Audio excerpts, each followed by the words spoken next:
Welcome back to Are You a Fan, where we explore individual characters from your favorite sci-fi, action, and fantasy genres. A big thank you to MoonBound Productions for supporting today's episode. If you would like to express your support, please like and share the show. Here's your hosts, d-rael and Joker. Hi folks, welcome to Are You a Fan? If you like the episode or any of our episodes, give us a like, follow, and you know what? Why don't you share it with a friend, loved one, or somebody that you really want to waste the time of. Anyway, this week I have a question for you folks and for you, Joker.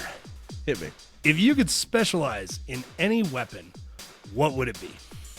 For me, I may be going a little stereotypical. But I know I'd want to specialize in the axe, being Viking and all, and kind of sticking with the cultural weapon. I mean, valid and, not a very intimidating weapon to kind of specialize in. Oh, yeah, especially because you imagine the people back in that time that, you're used to seeing the swords, but then all of a sudden you got this dude with a brutal axe, and it's like, I'm staying away from you. Right? It's like, dude, he cleaved Steve's head, right off. Or, he put it right down and cleaved his head in half. Yeah, it's not a great weapon to come in contact with if you're on the receiving end. Honestly, I don't know. I'm always torn with this one because I got two weapons. I'm very stuck on either knives or a hammer of some sort. Which is weird because I have not trained to use a hammer at all in my previous martial arts. I feel like it's similar to the whole axe thing where you see it as an intimidating weapon that is not technically even a weapon. Yeah. But it can be used very well as one in the right hands. Specifically the Sea Point Club from the Native Americans. That's my one, similar to your pick, that's a cultural weapon. Yep. But it's also such a brutal looking weapon. But I'm I have never once picked up a hammer in anger.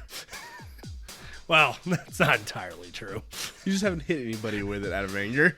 Hopefully. Not that I can remember. There's some gaps in my history that I don't like to go into. That's a scary thought. Anywho, that should bring us into our current character, Hawkeye. Also, a.k.a. known as Clint Barton. Because, as with a lot of characters, there are many reinterpretations and people who have put on the cowl. But this week, we are focusing on Clint Barton. So let's get going. Okay, so Hawkeye, Clinton Francis. His middle name's Francis. What's my name? Oh, my God, yes. Clinton Francis Barton is a fictional character appearing in American comic books published by Marvel Comics, created by writer Stan Lee and artist Don Heck. The character first appears as a villain in Tales of Suspense number 57, September 1964, and later joined the Avengers in the Avengers issue number 16, May 1965. He has been a prominent member of the team ever since. He was also ranked at number 44 on IGN's top 100 comic book heroes list. I mean, that ain't nothing to scoff at. Number 44. Especially for being a non-superpowered superhero. Exactly. That's impressive. That is very impressive. Also, just rare that we hear Stan Lee's name without Kirby. Yeah. Without Jack Kirby being brought up. So, kind of cool.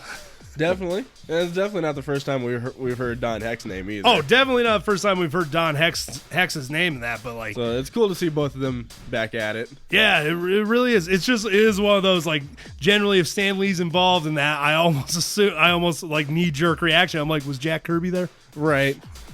That's kind of how it is with a lot of especially the Marvel characters in general. You start talking about the creators, I bet you I know two of them right now. Right? It's I've never heard of these characters, but I bet I could guess who had a hand in them. Right. So Hawkeye was introduced as a reluctant villain in the Tales of Suspense 57 in September 64. After two more appearances as a villain in Tales of Suspense in issues 60 and 64, both in December of 64 and April of 65, Hawkeye would then join the ranks of the Avengers, as we've already said, in issue number 16. I also find it kind of nice and kind of unique, Because we've seen, like, when the Avengers assembled, there are plenty of other characters that eventually joined the team, but a lot of characters are introduced by the Avengers before they get their own solo. Yep. It's kind of interesting and nice to see a character who already kind of started out on his own and then got integrated. Which was also nice, too, because he went from being, you're kind of not wanting to be a villain, but was a villain. And then he joins, one of the greatest hero teams ever. Which, one heck of a redemption arc.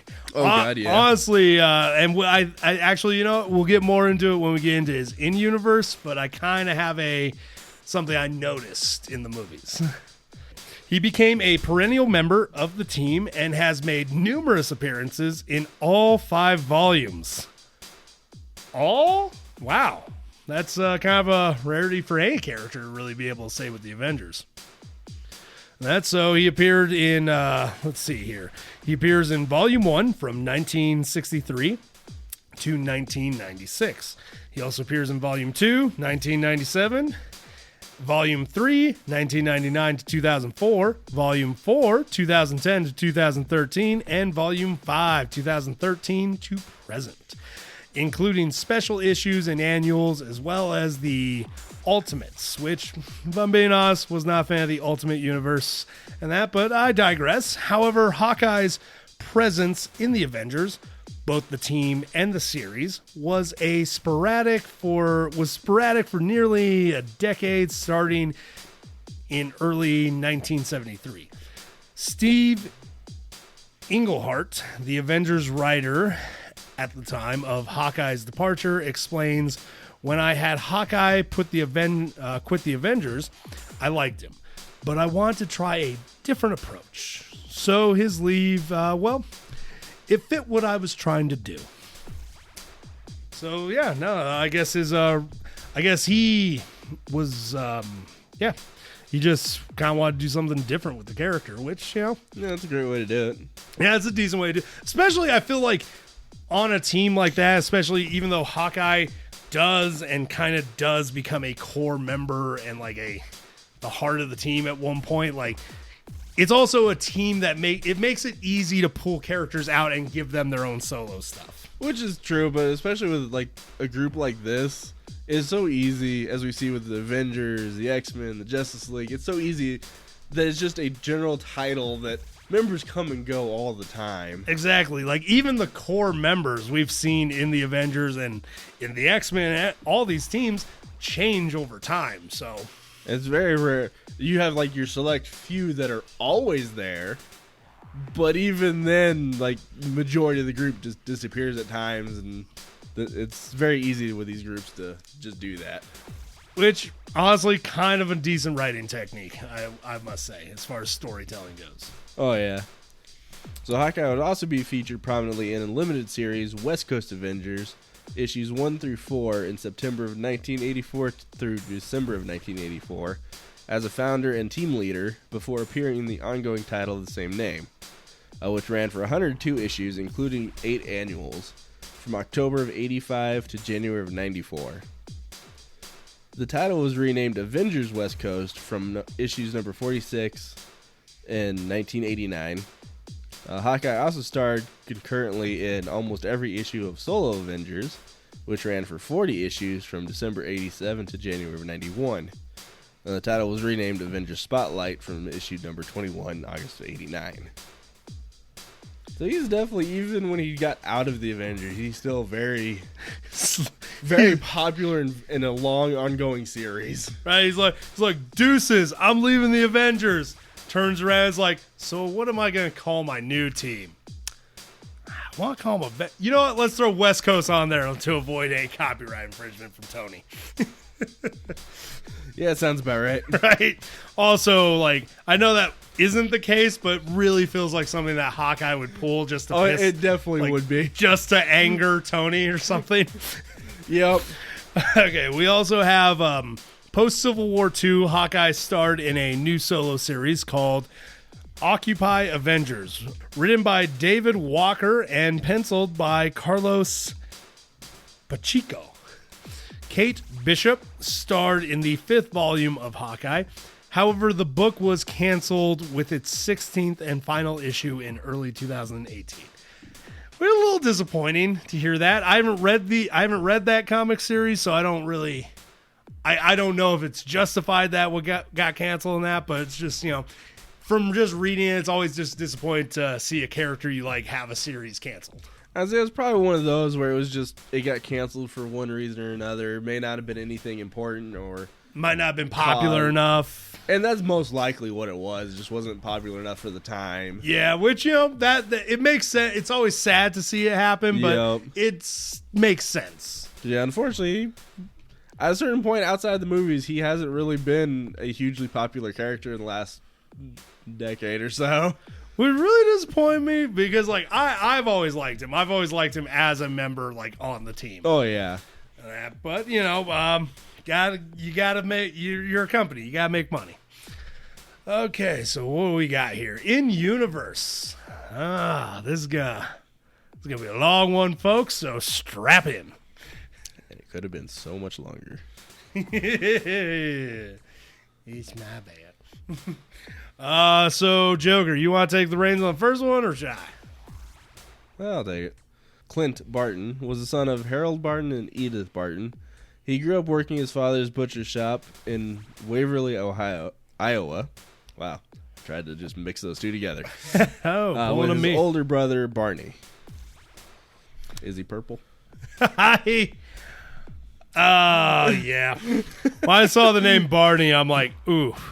These kids definitely, off the bat, these kids are going to have a rough childhood. My first thought obviously went to the dinosaur Barney, but then all of a sudden I just thought of Barney Pfeiffer from Andy Griffith. I was also thinking Barney from How I Met Your Mother.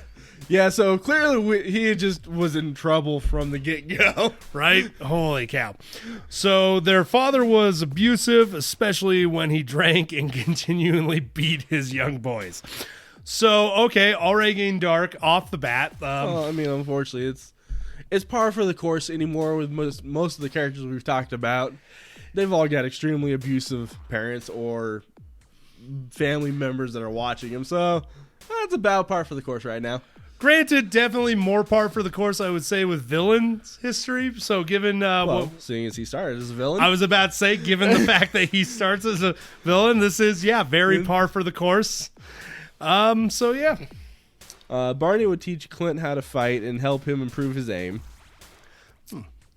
Not a bad way to start his career, learning how to... Makes you wonder, because it never really talked about that. How old was he when they all started trying to learn to fight and aim? It does not give specifics on that. And I feel like they should be being specific on what he's teaching him to aim with. Yeah. It's we know how he becomes later on, but it's what did he start with? I'm curious, was it gun? Was it still a bow and arrow? I imagine rocks. Probably. Being a poor kid with an alcoholic father, they ain't affording no bow. Those things are way more expensive than people might think. Oh yeah. So I'm like, maybe rocks. He's like, you don't have to be physically as strong as the bully, but if you hit them between the eyes with this, they will go down. Okay, Harold's drinking eventually cost him his life along with his wife when both died in a car accident. Which, I guess in total fashion here, ladies and gentlemen, please do not drink and drive. In that there are plenty of options out there as far as taxis, Ubers, even specific numbers that you can call and will take you home for free during certain holiday hours. Here at Are You a Fan by MoonBound Productions, we do not support drinking and driving. But anyway, seriously though, that's still par for the course for hero, villain, just comics. That's just happens. That's how it goes. How do we make this character kill his parents? It's like the stereotypical D&D character. Yeah. Why are you adventuring? Oh, my family died, so I'm going in for revenge. I mean, if we've learned anything, nobody just leaves their home because it was great. Yeah, no. So nobody's like, I'm going to fight a Tarrasque and almost die because my parents loved me. Or I'm going to go be a superhero in the city because I have a great home life. Right? Don't. Yeah, no, that's not how heroes or villains are born. And to add to the depressing childhood, they'd be sent. Both Clint and Barney would be sent to numerous foster homes, and while running away from one of them, they encountered and joined a traveling circus where the pair would work as roustabouts. Which I had to look that word up. Yeah, I still don't even know what that is. I literally looked up because I saw that. I was like, you did. roustabouts. What the heck is a roust? And I'm thinking it's specific. I would assume it'd be like, essentially the hired help. Kind of, yeah. It's equivalent to like dock workers or miners, like just like laborers. Yeah, that just sounds right. General labor, and that. So yeah, no, I thought it would be circus specific, but nope, across the board. Yeah, that tracks. So basically, what we've done in our lives. Yeah, and hey, look, here's another hero that's a circus freak. Oh yeah, You go right up there with Dick Grayson. Yeah, holy cow. Man. I mean, okay, so we only got two, but like that I can think sure of off the top of my head. Yeah, I'm sure there are a lot more. I'm sure we will find more. But okay, so continuing on. While a member of the circus, Clint was trained by the original swordsman and by Trickshot, which we're about to get into what those characters are. Hey, not really. We don't actually talk about who either of them are. Ah. All right. Well, but we also don't typically talk about a lot of the other names. True. Okay. But, like circus performers, villains, anti-heroes, like par for the course. Yep. They're good. A swordsman and a trick shot guy. Which, it tracks with knowing his skills. Yep.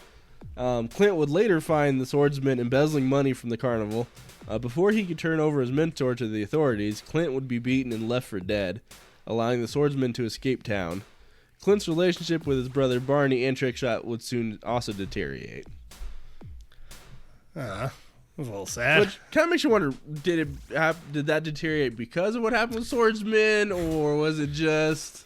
Okay, and here is where d-rael's random comic knowledge that was not on the website comes in handy. Technically, the circus itself was actually a traveling, like, bank robbing, like crime organization.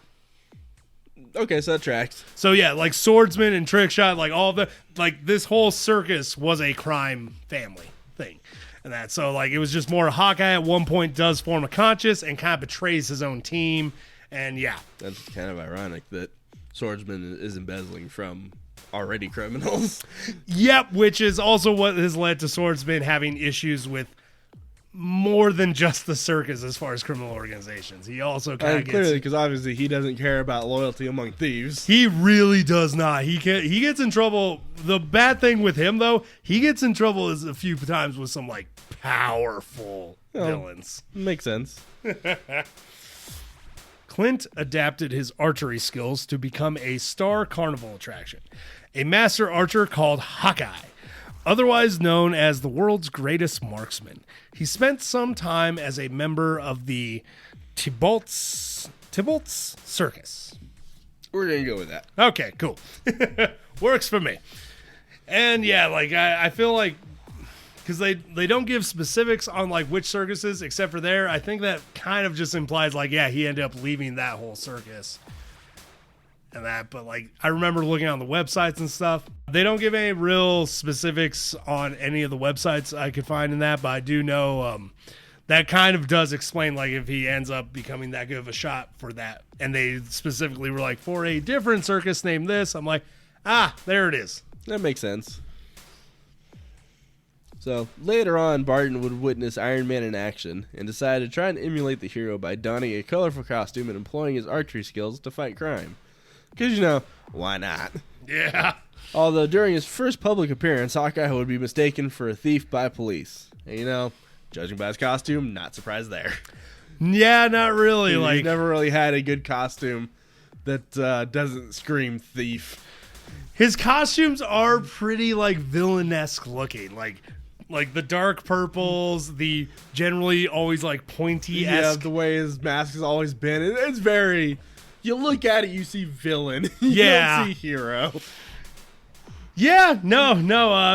He could have maybe taken a moment, look himself in the mirror, and be like, "What does this remind me of?" Because also, FYI, The swordsman, not too far off look.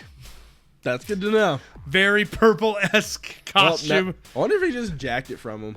And just made alterations? Yeah. Because, like, granted, the difference is, like, the swordsman and Hawkeye both look like they would be part of the same, like, army. Like, medieval army. As far as, like, purple codes and, like, everything. But so it's a gang with a dress code. Yeah. Essentially. Yep, Well, basically. Maybe that's the thing. Maybe that's why they look alike. Maybe it's something from the circus. I could see that. In some interpretations, it has been said that Hawkeye's outfit is his circus outfit. Yeah, that tracks. So, but yeah, no, just looking in the mirror like, yeah, no, they totally aren't going to mistake me for anybody. Right. So Black Widow, at the time a Soviet agent, met Burton by chance and enlisted him as a partner. Together they clashed against heroes such as Spider-Man and Iron Man on several occasions. Met Burton. Ha! Yeah, you totally botched that name that time. Met Barton. But yeah, that was definitely something we kind of talked about when we talked with Black Widow about their early relationship with each other. Yep. And that they weren't heroes, and he was the first one that would take the two of them to the Avengers. Yep, and we also, talked about how she was definitely using him. Oh yeah, originally, but they mended eventually. So calm down, folks. They've got a long history. They have a real long history together. Maybe someday we'll do a specific them episode. Yeah, it kind of reminds me of what happened in Budapest. And although Hawkeye became romantically involved with the Black Widow, he was unhappy being a criminal. And when approached by the Avengers, when he approached the Avengers and told them that his desire to reform, Iron Man would sponsor his membership on the team. Which is really... That's a really large jump to go. Like, I don't want to be a criminal anymore. Let's go to this top-tier team that's got all the heroes. Right? And let's go talk to them. I want to join you guys. Yeah, it seems like a long stretch. At the same time, I feel like them watching the Avengers kind of take in Hulk, they're like, okay, we actually might have a shot with these guys. Yeah, but he wasn't really, even at his worst, he wasn't really ever a criminal. Not. So it's a lot bigger of a jump for them to make it than it is even still for the Hulk. But, arguably, publicly, though, the Hulk was considered a villain. Well, it's because they didn't understand what was going on with him. Yeah, but, it's one of those, like, even a lot of the heroes thought he was a villain until, they actually got to know him. So it's one of those, like, if you're gonna... They got through to this monster.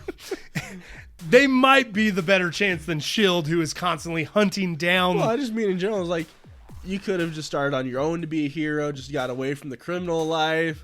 But no, we're going to go straight to the top. Okay, yeah, that's a valid thing. At least Spider-Man took his time. Exactly. Okay, he could have been more like Spider-Man. Valid. Or like a lot of the other heroes that just start in their own city and eventually get adopted into the groups. Okay, yeah. No, that was... they went for the major leagues and, well, they got in. So, Yeah. Clearly it worked.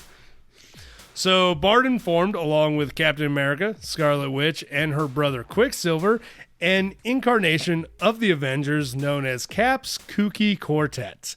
This was the lineup that succeeded the original after the four remaining founders took indefinite leaves of absence. Which still, okay, Cap's Kooky Quartet. As Captain America, I would not be proud of that name at all. You gotta wonder who came up with the name. I can almost guarantee who came up with it. Is either Quicksilver or Barton. Or it was both of them. Okay, I could easily see that. Because everything I know of, what little I know of Quicksilver, he seems like he would be in on a joke like that. Yeah, he's a pretty prankster guy. Because I don't see Captain doing it. Nope. Everything I know of Scarlet, I don't see her doing it. No. So it's got to be those two. You got to wonder what the pitch was. You got to wonder, like, how long it took them to get them to agree. Right. It's like, guys, come on. Like, we're not the Avengers anymore. And honestly, looking at this team, we're a little kooky. That's got to be what it was. And Cap's just like,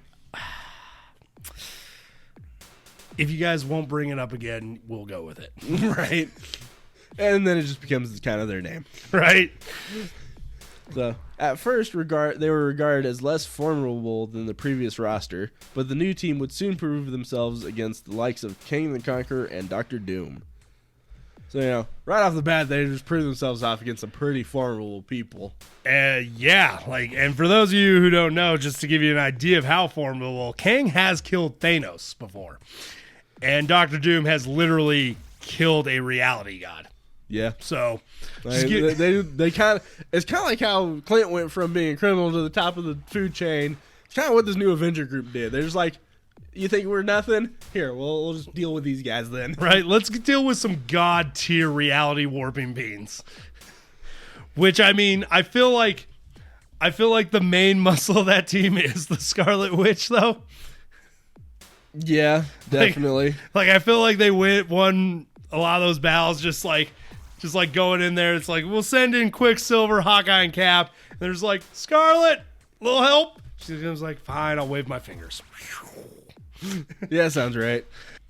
Hawkeye remained an active member of the Avengers for years.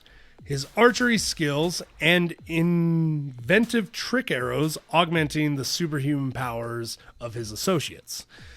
Now, that's one thing that was always impressive about Hawkeye was just his general, his assortment of the trick arrows. Oh, yeah, that's definitely what kind of was always really cool about him. Oh, yeah. Gave him a major advantage kind of against anybody he's ever taken on. And also, having that many trick arrows, he's got to be a quick thinker. Oh, yeah. Then, compared to the DC version of him, I kind of like his trick arrows better because they're a little more serious. Yeah. But, when you get the DC version of Green Arrow, his trick arrows fit him. Oh, yeah. His trick arrows definitely fit him. I did like what they did in the movies, though. I enjoyed because normally in the comics and a lot of the cartoons, each arrow has a specific head to it. The stick has... I like what they did in the movies by showing him have a clicker to switch. Where essentially it was you had the arrow tube, yeah, and it had a different head that could be attached to it. Exactly, which I think kind of more reasonable. Granted, the comic one makes sense for especially the time because you're just you're like, there's no way they would have that tech. But now, given our world, they're like, there's no way he wouldn't have that tech. Yeah, and I mean, for the comics, I feel like the way they did it works better for comics in general. Oh, for the drawing aspect and everything. And then with the movies, they're like, we're going to go a little more high-tech with everything. And both work for their respective universes. Yep. So, his carefree and rebellious personality meant that he sometimes would argue with Captain America, like a lot do, believing he can make a better leader. Yeah, good luck with that. Oh, yeah. Eventually, however, Hawkeye came to respect Cap more than any of the other Avengers and became one of his staunchest supporters. That seems to be a trend with a lot of people that like to argue with Cap right away. Then they're like, no, I actually kind of like you better because of all this. And because that's the one thing, I think one of the reasons him and Cap clashed so much in the beginning is Hawkeye is kind of a rebellious bit of a punk. Yeah, I mean, that's kind of how he's always been depicted. Yeah. And Cap, obviously, is he's a soldier. He's a soldier, but what makes Cap very reasonable to deal with is the fact that Cap doesn't talk down to anybody. Yep. So even with Clint acting the way he does, Cap would have never really talked down to him or put him down. Clint would have just been more pissed off that he wasn't. Pretty much. He'd been like, why aren't you yelling like I am? Soldier, can you please sit down? It's those things because their personalities were Cap was the soldier, it definitely didn't mesh the same. But when you got to Clint and Steve, yep, they were definitely seemed on a similar level where they were more human. Yep. But when you got to the Avenger part of it, no, clearly he has a very strict personality baseline. Oh yeah. And yeah, it makes sense that they did not get along in that sense. Oh, completely. But it also, because that's the other thing though. If you can prove to Hawkeye that you deserve that role that you have in that, Hawkeye will respect it. Oh yeah. For a short time, Barton abandoned his Hawkeye identity and while taking Hank Pym's growth serum, operated under the name Goliath. After resuming his Hawkeye role, he also briefly became the Golden Archer. Which, that didn't seem to last too long. Really did and not. I know the Goliath one didn't either. It kind of came and went a few times, but they were very brief alter egos. Very brief alter egos. And arguably, I'm glad because, like, it's his Hawkeye persona that just, I think, makes him the most badass. Oh, yeah. That, like, yeah. Around this time, Hawkeye would begin a series of extended leaves of absence from the Avengers, often trying to establish independent identity outside the group. Which, you know, I feel like a lot of characters in groups like this do eventually reach that point where they do. We see it all the time with all the heroes and all their sidekicks, where the sidekicks leave off because they want their own identity. Exactly. And we even see it in the main hero groups where, like, certain heroes are like, I'm tired of just being, you know, just a member of this team, and that I can do my own thing. I mean, heck, I think one of my favorite things, kind of going off topic here, folks, but I think one of my favorite things about the original, like, Justice League and Justice League Unlimited was the fact that Batman refused to acknowledge that he was a member or founding member of that said team. Yep. He's like, no, I do my own thing. They're like, you're always here, man. No, I just coincidentally am always here. Yeah. But I do my own thing. I feel like Hawkeye at least took the initiative to be like, I'm leaving. I'm going, and you're never going to hear from me for a while. And now, the first instance... No. My mouth gone. The first instance actually saw Clint resign on the grounds of wanting to prove he did not need a team to be effective, only to almost immediately join the Defenders for several adventures, including opposing the Avengers. He's like that serial monogamist. Right? He has to be in the group even though he doesn't want to be. Right? I feel like I've met a lot of people like this. Like, I don't need no man, no woman to complete me. I'm just gonna date around, and that week later, I'd like you all to meet my new significant other. Yep. Like, weren't you supposed to be playing the field? Like that's exactly what he did. Exactly what he did. He's like, nope, I don't need y'all. I'm gonna do this on my own. Defenders call up, hey, you want to join us? Yeah, let's do it. Yeah. It's like, oh, thank God. Just imagine it'd be like a day later. It's like, thank God I needed a team. Right? Just as he's in his house with portraits of his old team talking to them. Oh, God. You know, sad thing is I can almost see Clint doing that. A little bit, yeah. I think he needs a team, not because his skill doesn't need it. Because skill-wise, he doesn't need a team, arguably. Oh, yeah. Daredevil can make it, he can make it. I think it's the fact that he does seem like that character that needs social interaction because he needs somebody to hear his stupid puns and insults. Yeah, that tracks. So he would also end up kind of randomly in the 1870s where he befriended Western hero Two Gun Kid, and with the help of the Avengers defeated Kang. He would bring the Western hero along to the present and leave the Avengers to team up with him. Just seems. I hope there was some consent in him coming back to the future. I imagine there had to be, and I'm also curious because I did not do any research into who Two Gun Kid is. I would love to believe that was Billy the Kid. I'd assume it was just off of what history is. Yeah, that lines up. And yeah, just Two Gun Kid. That seems very similar to Billy the Kid. It probably was. And also, you know, I feel like there would be consent because I just feel like Billy the Kid would be like, why not? We also know comic books and how often they just kidnap people. True. Actually, oddly enough, another arrow-wielding person in the beginning of Justice League Unlimited was kidnapped into the Justice League. So, yeah.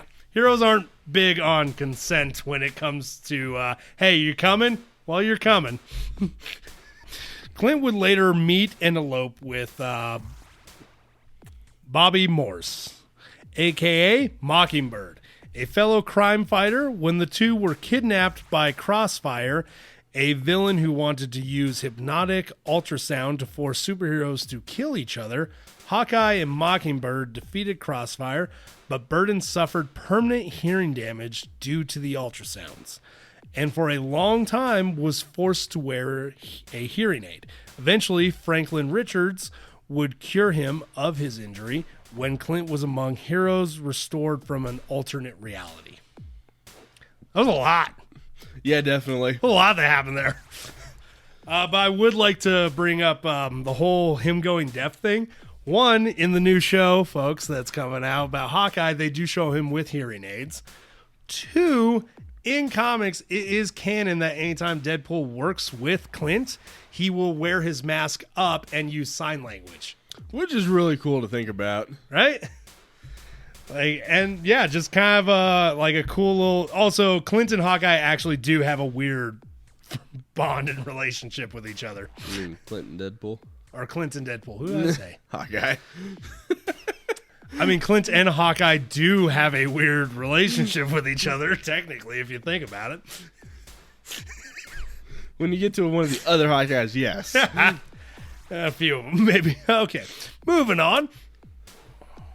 Upon his return to the Avengers with his new bride, Barton was appointed to chair a second team of Avengers based on the West Coast by the chairman, by then chairman, the Vision. The team Hawkeye chose consisted of Mockingbird, his original inspiration Iron Man, Wonder Man, and Tigra. Oh, yeah. This is kind of the team that the 1990s Avengers cartoon was kind of based on. I actually just saw a thing on Facebook today where Jeremy Renner, the guy who acts or does the acting, he wants to do a West Coast Avengers. He wants Hawkeye to lead it. Dude, yes. When I saw that after seeing the research you did, I'm like, okay, now I kind of want to see this because clearly he knows his character. Clearly he does, because, West Coast Avengers was not, wasn't the most popular thing. I loved it. I like it. But, and this is where we also kind of get into the, just seeing Vision be a part of this thing and that, and us, anybody who's been following us and listening to us, if you saw the Vision episode, you probably guess this is not going to go great. Yeah, probably not. Okay, so moving on here. Mockingbird proved instrumental in consulting on a multinational plot to abduct and dismantle the Vision for his near-benevolent takeover of the world. See, we're getting right into it. Although he aborted the plan before anyone was truly harmed. Like Vision would do. Yep. But still doesn't make it great.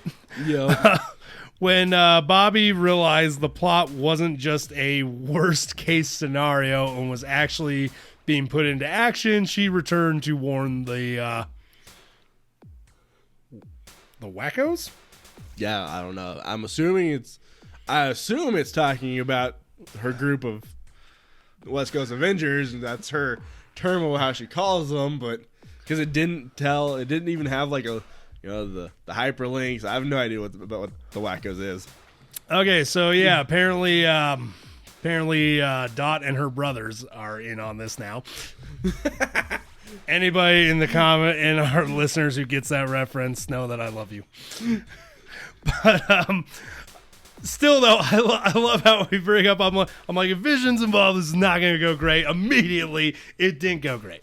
And to be honest, because there was some stuff that was skipped here, so I think it wasn't immediate, but it wasn't long into it either. I imagine it wouldn't be. Vision does not have a great track record. No, he really doesn't. Like, granted, it's never out of pure malice. A lot of times it's like you see in the cartoons or like even the What If, he does it with good intentions, but because he doesn't truly understand humanity, it does not go the way he wants it to. Yeah, no, you just end up with a one-legged T'Challa in a basement.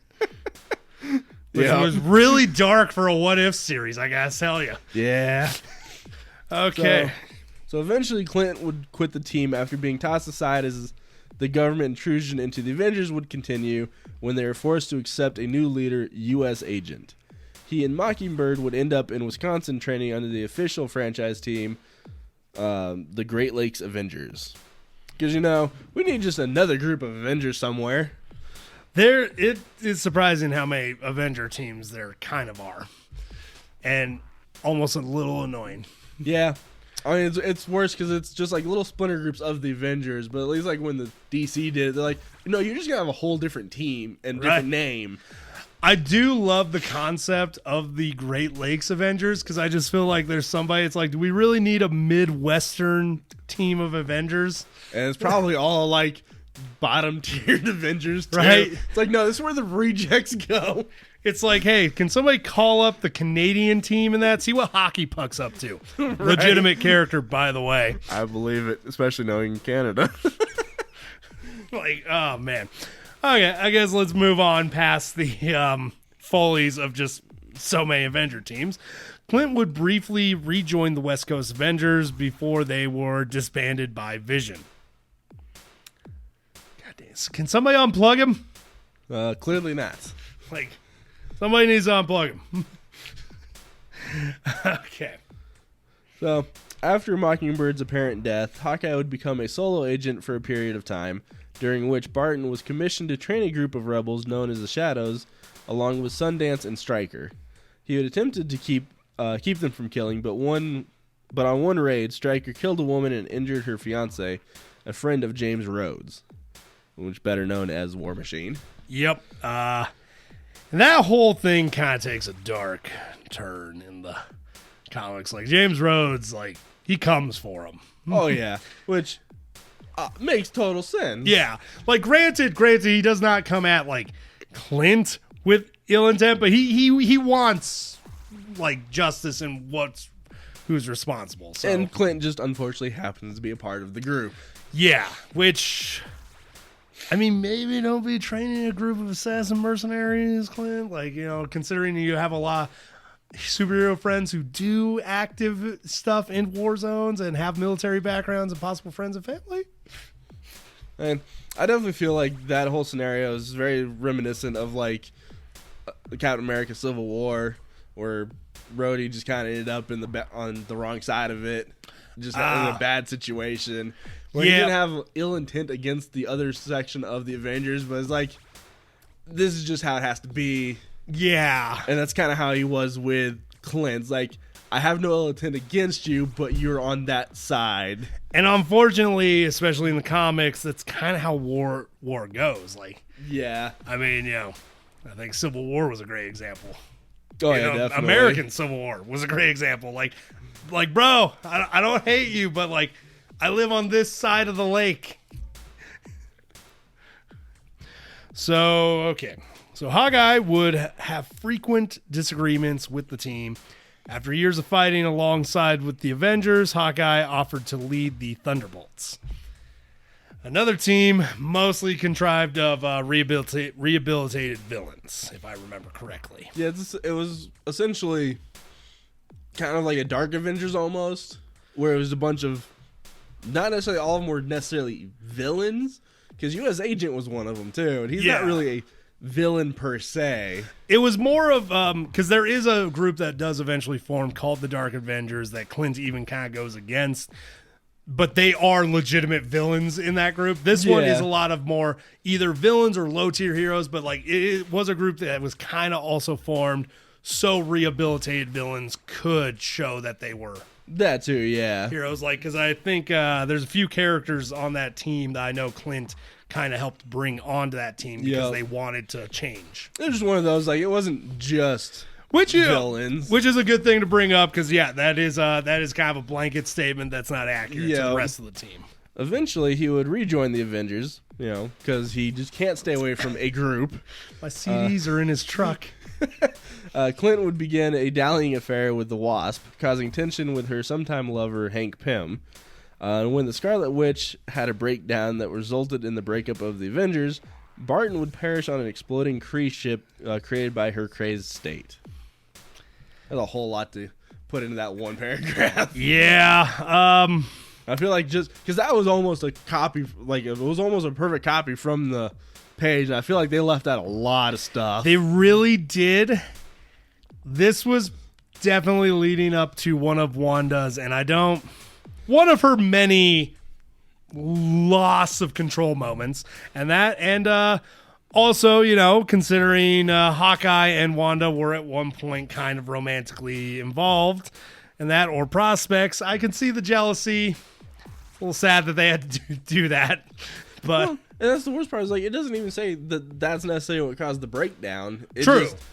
It just happened to be where he perishes because of her breakdown. But it doesn't actually say. This is where I feel like they left out a lot of stuff because they don't say what started her breakdown. They really did, and honestly, I don't know that that story arc well enough to really go into detail. So that's the only issue I have with that whole statement is like, no, that valid. What started it? And because it's very likely that it was the jealousy, potentially. But it's like, you didn't tell us. Could you please elaborate on this?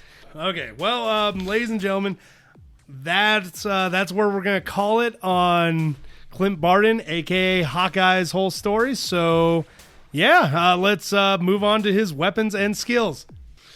Okay, so weapons and skills. Let's run through this. Okay, Master Archer, no duh. Peak human sight, obviously. Peak human condition.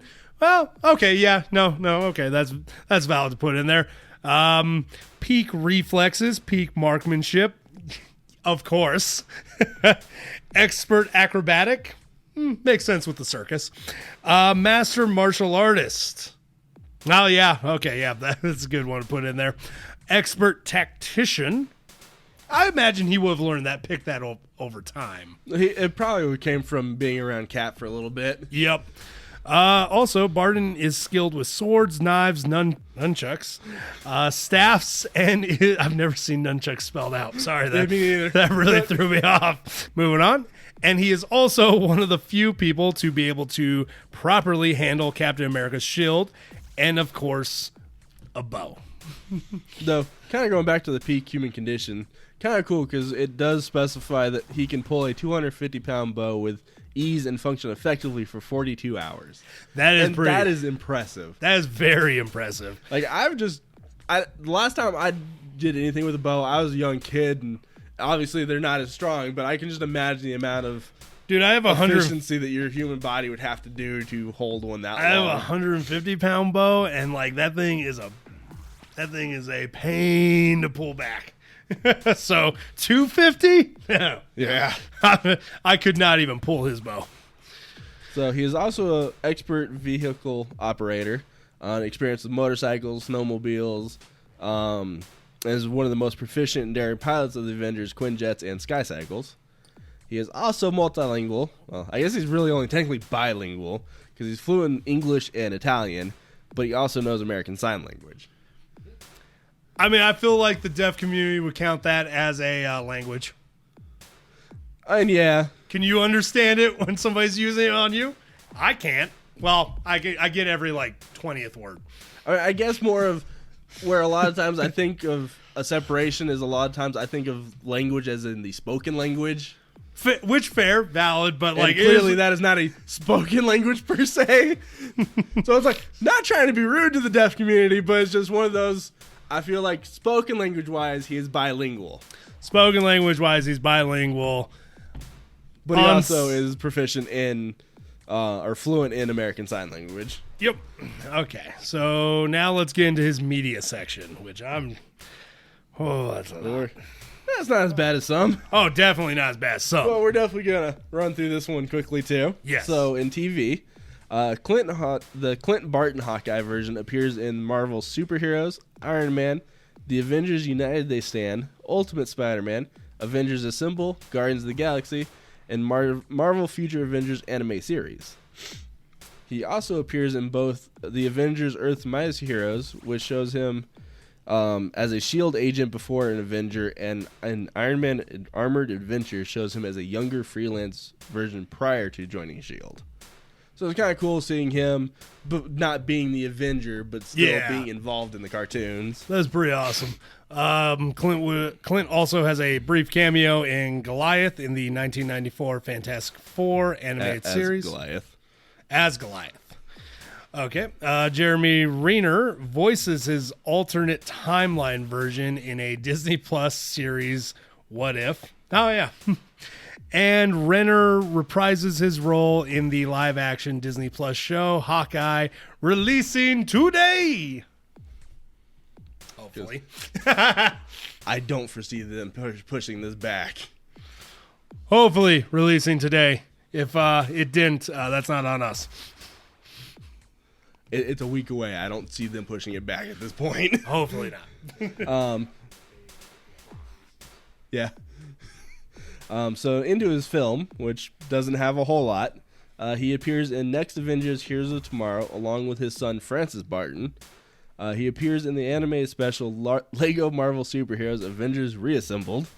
It appears in 2 anime films, Iron Man Rise of Technovore and Avengers Confidential Black Widow and Punisher. And obviously we all know his MCU appearances. Exactly. No need to go into that. So, yeah. Wayne cow. Oh, wow. Okay. Everybody's got at least a video game section. Yep, I forgot. Okay, so video games, we got Hawkeye appears in 24 various games, including the 1991 arcade game Spider-Man, the video game Captain America and the Avengers, the PSP version of Marvel Ultimate Alliance, Ultimate Marvel vs. Capcom 3, the Facebook game Marvel Avengers Alliance, Lego Marvel Superheroes, Disney Infinity Marvel Superheroes, and Disney Infinity 3.0, Marvel vs. Capcom Infinity, and Lego Marvel Superheroes 2, and Marvel Ultimate Alliance 3, The Black Order. And that was literally just taking what I thought were the biggest names of his list. It's actually there's a lot of little ones, but that was still a lot of big ones. It's actually slightly more than I thought. Yeah. So he also has a theater appearance in Marvel Universe Live. I think we've talked about that a couple times. Yep. And the Old Man Hawkeye appears in the podcast Marvel's Wastelanders Old Man Hawkeye. What? I'm going to have to check that out. I love Old Man Hawkeye. He's my favorite one of my favorite versions of him, honestly. Okay, and Joker, let me ask you. You a fan? Oh, yeah. I've always enjoyed him because it's always nice seeing that non-super powered hero in a superhero group that is full of, like, god-tier beings and literal gods like Thor. And honestly, I've liked him since I was a kid, watching him in the shows and seeing him in the comics, so I'm a fan too. For anyone that's still listening, if you got something out of this, enjoyed the episode, or even liked the character before from a movie, comic, cartoon, hell, even that t-shirt that you saw one time, you're a fan too. If you want to jump on this train, why not subscribe and share with a friend? d-rael out. Y'all keep riding them rails.